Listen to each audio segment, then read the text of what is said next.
Praise the lord. దేవుని నామానికి మహిమ కలిగిన గాక. దేవుని వాక్యాన్ని ధ్యానం చేద్దాం. మార్కు సువార్త 5వ అధ్యాయం 30 వాక్యము. వెంటనే యేసు తనలో నుండి ప్రభావము బయలు వెళ్ళేనని తనలో తాను గ్రహించి జన సమూహం వైపు తిరిగి నా వస్త్రములు ముట్టిన దేవరిని అడుగగా, and Jesus immediately knowing himself that the power had gone out of him, turned around in the crowd and said, who touched my clothes? నా బట్టలు ఎవరు ముట్టినని మాట యేసు శిష్యులకు అద్భుతమయ్యేను. ఎందుకంటే జన సమూహము యేసు మీద పడుచుచుంటుడా చూచుచున్నావే. సాధారణ స్పర్శ వేరే, దేవుని శక్తి కోసం ముట్టినది వేరే. ఎలాగునా ముట్టిన ఏ అద్భుతాలు జరగవు. అయితే విశ్వాసం ద్వారా ఆయనను ముట్టిన మీరు స్వస్థత పొందుతారు. హల్లెలూయా. మార్కు సువార్త 5వ అధ్యాయం 25 నుంచి 29 వాక్యము. 12 ఏళ్ల నుండి రక్తస్రావము రోగము కలిగిన ఒక స్త్రీ ఉండెను. ఆమె అనేక వైద్యుల చేత ఎన్నో తిప్పులు పడి తనకు కలిగినదందయం వ్యయము చేసుకుని ఎంత మాత్రమును ప్రయోజనము లేక మరంత సంకటపడేను.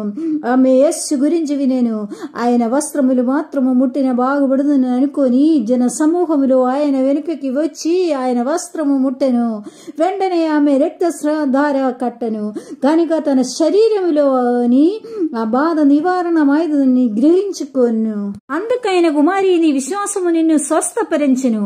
సమాధానము గలదానవై పొమ్ము, నీ బాధ నివారణమై నీకు స్వస్థత కలిగిన గాక అని ఆమెతో చెప్పెను.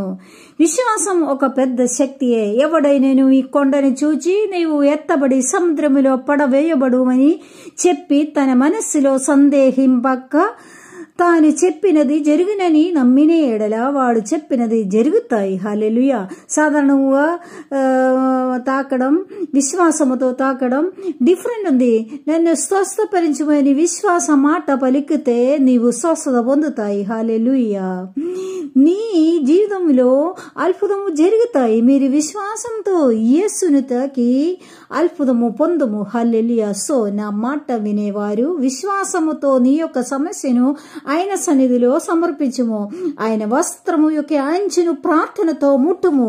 నీకు తప్పక ఒక అద్భుతము జరుగుతాయి.